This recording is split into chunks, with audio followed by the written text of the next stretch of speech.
Carole, on attend avec impatience la suite et peut-être la fin de l'accouchement d'Amélie. Et oui, en ce jour anniversaire de Gustave Eiffel ou de Élodie Gossuin, rien à voir, mais c'est vrai. Et bien peut-être aujourd'hui, il va avoir... Les initiales. Peut-être... Oh là là, qu'elle est forte. Fais des exercices de poitrine.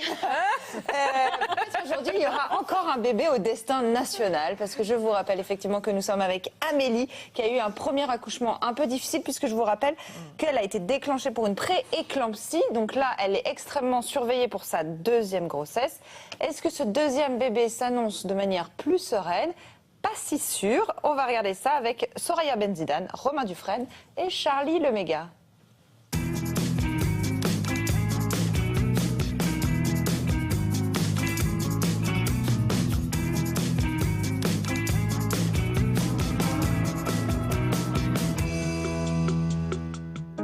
Ce matin, Amélie, enceinte de son deuxième enfant, avait rendez-vous à la maternité. Sa tension est suivie de très près, car lors de sa première grossesse, elle a fait une pré-éclampsie. C'est quoi exactement une pré-éclampsie ? Alors une pré-éclampsie, c'est une pathologie qui associe une hypertension avec une apparition de protéines dans les urines et des œdèmes. Comme sa tension est trop élevée et que son bébé bouge moins, l'équipe médicale a décidé aussitôt de déclencher son accouchement. On enlève le bas. Hop, on met le drap. Et Amélie n'est pas au bout de ses surprises. Nous la retrouvons en salle de pré-travail. Coralie, la sage-femme, l'examine une dernière fois avant de poser le gel qui va aider à la maturation du col. Alors, la bonne nouvelle, c'est qu'il a perdu en longueur. Ça, c'est la bonne nouvelle. Puisque là, il est court. C'est-à-dire que les contractions, elles ont un impact. Exactement. Un impact positif. Il n'y a pas d'intérêt à poser de gêne. On va pouvoir y aller directement. Bon, ça, c'est la bonne nouvelle. C'est bien. Donc, on va du coup changer de salle. On va aller en salle d'accouchement directement. Coup de théâtre, Amélie s'est mise en travail toute seule. Pas besoin de déclenchement, mais pour accélérer les choses, Coralie va rompre la poche des os. Alors, n'ayez pas peur, ça ne fait pas mal. Il n'y a pas de terminaison nerveuse sur la poche des os. Donc, ça fait ni mal à vous, ni mal au bébé. C'est plus impressionnant qu'autre chose en fait. Oui, c'est ça. C'est comme si on coupait une mèche de cheveux. Ouais, c'est indolore. Donc il y a des moments où le liquide va couler en quantité abondante, d'autres moments où ça ne coulera pas. Et on met un seau en dessous ? Alors on ne met pas un seau. Question technique. Très très bonne idée. On devrait y songer. Bon, en vrai, on met des carrés de coton absorbants. Mais revenons aux choses sérieuses. Amélie va devoir supporter les contractions à venir, car elle s'est lancé un petit challenge pour son deuxième accouchement. Essayer de se passer de péridurale. J'ai envie d'essayer sans. Ah, j'ai envie, mais comme toutes les femmes, je n'ai pas la prétention de dire que j'irai jusqu'au bout sans. Vous avez envie de tenter en tout cas. J'ai envie d'aller plus loin que la première fois. Ouais, voilà, essayer. Coralie, vous pouvez l'aider à mieux vivre son accouchement sans péridurale ? Je vais lui tenir la main pendant tout le travail et l'aider à respirer, ça va bien se passer. Merci Coralie. Amélie pourra également compter sur le soutien de son conjoint Arnaud, qui est bien présent et qui a préféré rester derrière la caméra. Après 30 minutes, nous retournons voir Amélie qui supporte visiblement moins bien les contractions. Comment ça va Amélie ? Je commence à avoir mal. Ça y est, ça a fait effet. C'est bien, vous respirez bien, longtemps. La respiration, c'est ce qui fait le plus passer la douleur, Coralie ? Oui, et c'est surtout, ça évite le manque d'oxygène parce que quand on a mal, on arrête tout, on respire plus. On se met en apnée, ce qui est pas bon puisqu'on n'oxygène plus son bébé. Le mental, comment ça va ? Ça va. Donc toujours pas de péridurale malgré la grosse douleur là ? Ça va là, c'est encore... Supportable ? Ouais, ça s'intensifie par contre. Là, c'est les 3-4 dernières qui étaient costauds et j'ai l'impression qu'elles durent assez longtemps aussi. Ouais, elles durent longtemps. Alors, qu'est-ce qu'on fait ? On continue comme ça ? Ouais, je vais essayer de continuer encore un peu comme ça. Et si j'en peux plus, je crie péridurale. Amélie souhaite continuer le travail sans péridurale. Va-t-elle réussir à tenir son pari ? Tu dois répondre à la question ?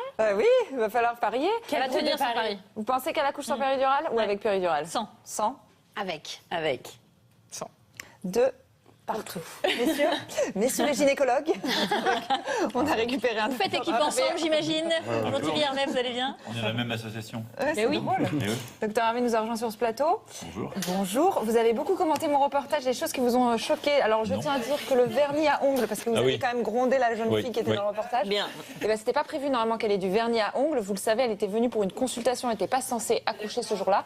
Et figurez-vous, mesdames, que c'était du vernis permanent. Donc du coup, dans ces cas-là, eh ben, le dissolvant ne marche pas sur ce genre de vernis. Pourquoi est-ce qu'il ne faut pas avoir de vernis à ongles? Pour une raison très simple, c'est qu'on est amené à surveiller votre oxygénation avec un petit capteur qu'on met sur le doigt. Comme dans tous les films, une petite pince avec une petite lumière rouge. Et la petite lumière rouge, elle ne passe pas au travers d'un vernis comme ça. Sinon, vous faites comme moi, vous mettez une base incolore et ça ne se voit pas. Ouais. En permanent. Mais ça va pas, non? Il y a des hommes qui mettent du vernis. Elsa, j'ai vraiment du durcisseur sur les ongles. Non, on se connaît depuis trop longtemps pour que je prenne une seule seconde ce genre de truc. J'ai du Mavala. J'ai une petite bouteille de Mavala sur mon bureau. La pub est faite. En plus, il y a la marque, donc c'est vrai. Non, c'est vrai. Un homme qui sait que la marque d'un produit, c'est qu'il l'utilise. Hein, c'est pas possible. En tout cas, sachez que pour la péridurale, c'est vrai qu'on est les plus mauvais élèves européens. 70% des femmes ayant accouché par voie basse en 2010 ont eu une péridurale. Pourquoi mauvais élèves? Pourquoi mauvais élèves? Parce que, oui. attendez, je suis la première à accoucher par péridurale. Non, c'est vrai qu'il y a beaucoup de femmes qui ont réagi. Le fait d'avoir cette série, il y a très peu d'accouchements naturels ou qui sont sans péridurale. Donc c'est pour ça qu'on dit ça. Et c'est vrai qu'il y a beaucoup de sages-femmes en ce moment qui disent qu'il faudrait que les femmes essaient un peu plus d'accoucher sans péridurale. C'est quand même un débat du moment. Donc c'est pour ça que je vous redis ça. En tout cas, sachez qu'on va du coup faire une émission accoucher sans péridurale début 2016. Comme ça, tout le monde sera content. Ça vous va? Un vrai choix. Très bien. Ce sera un choix. Voilà. Ce matin, Amélie, enceinte de son deuxième enfant, avait rendez-vous à la maternité. Sa tension est suivie de très près, car lors de sa première grossesse, elle a fait une prééclampsie.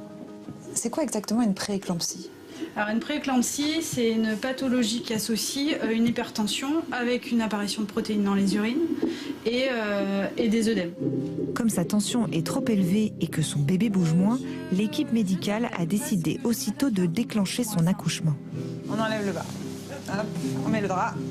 Et Amélie n'est pas au bout de ses surprises. Nous la retrouvons en salle de pré-travail.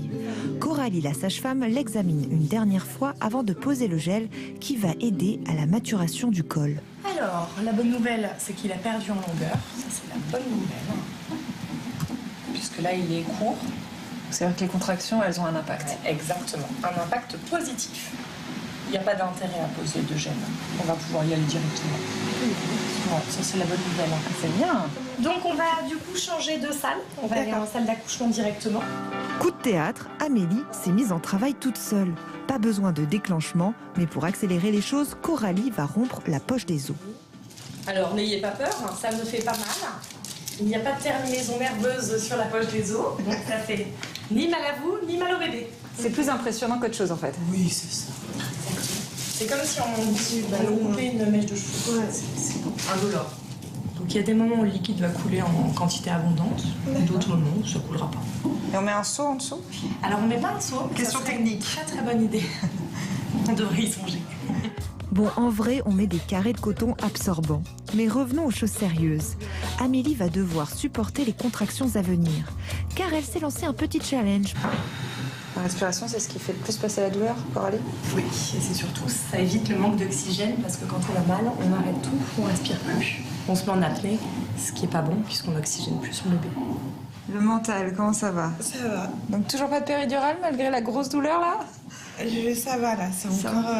Supportable? Ouais, ça s'intensifie par contre. Là, c'est les 3-4 dernières qui étaient costauds et j'ai l'impression qu'elles durent assez longtemps aussi. Ouais, elles durent longtemps. Alors, qu'est-ce qu'on fait? On continue comme ça? Ouais, je vais essayer de continuer encore un peu comme ça. Et si j'en peux plus, je crie péridurale! Amélie souhaite continuer le travail sans péridurale. Va-t-elle réussir à tenir son pari? Pari. On doit répondre à la question? Oui, il va falloir parier. Elle va tenir son pari. Vous pensez qu'elle accouche sans péridurale ou avec péridurale? Sans. Sans. Avec. Deux. Partout. Messieurs, Pour son deuxième accouchement, essayez de se passer de péridurale. j'ai envie d'essayer sans. J'ai envie, mais comme toutes les femmes, je n'ai pas la prétention de dire que j'irai jusqu'au bout sans. Vous avez envie de tenter en tout cas. Ouais, j'ai envie D'aller plus loin que la première fois. Ouais, voilà, essayer. Coralie, vous pouvez l'aider à Bien mieux sûr. vivre son accouchement sans péridurale? Je vais lui tenir la main pendant tout le travail et l'aider à respirer, ça va bien se passer. Merci Coralie. Amélie pourra également compter sur le soutien de son conjoint Arnaud qui est bien présent et qui a préféré rester derrière la caméra. Après 30 minutes, nous retournons voir Amélie qui supporte visiblement moins bien les contractions. Comment ça va Amélie? Là, je commence à avoir mal. Ça y est, ça a fait effet. C'est bien, vous respirez bien, longtemps. Carole, on attend avec impatience la suite et peut-être la fin de l'accouchement d'Amélie. Et oui, en ce jour anniversaire de Gustave Eiffel ou de Élodie Gossuin, rien à voir, mais c'est vrai. Et bien peut-être aujourd'hui, il va avoir... Les initiales. Peut-être... Oh là là, qu'elle est forte. Fais des exercices de poitrine. Peut-être qu'aujourd'hui, il y aura encore un bébé au destin national, parce que je vous rappelle effectivement que nous sommes avec Amélie, qui a eu un premier accouchement un peu difficile, puisque je vous rappelle qu'elle a été déclenchée pour une pré-éclampsie. Donc là, elle est extrêmement surveillée pour sa deuxième grossesse. Est-ce que ce deuxième bébé s'annonce de manière plus sereine? Pas si sûr. On va regarder ça avec Soraya Benzidane, Romain Dufresne et Charlie Leméga.